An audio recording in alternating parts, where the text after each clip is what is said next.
તારીખ 22/7/2025ના રોજ રાત્રે 9:30 વાગ્યાના અરસામાં ઘનશ્યામભાઈ સુરાણી સખત સનાડા રહેવાવાળા પોતાના ધંધાના કામે 3.5 લાખ રૂપિયા એક થેલામાં રાખીને એક જગ્યાએ જ્યાં ઊભા હતા ત્યાં તેવામાં વિશાલ વેલજી રબારી જે પણ એ જ ગામના રહેવાસી હોય તેઓએ તેમની પાસે ઝપાઝપી કરીને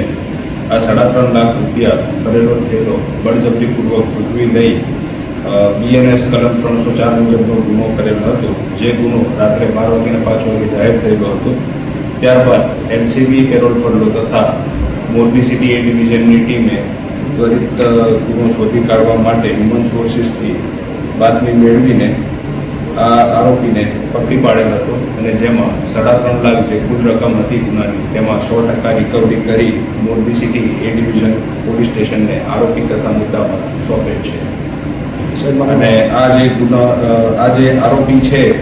વિશાલ વેલજીભાઈ રબારી, તેમના સામે અગાઉ મોરબી સિટી એ ડિવિઝન,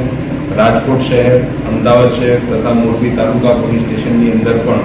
પ્રોહિબિશન, મારામારી તથા 506(2) એટલે કે ગુનાહિત ધમકી આપવાના પણ ગુનાઓ નોંધાયેલા છે.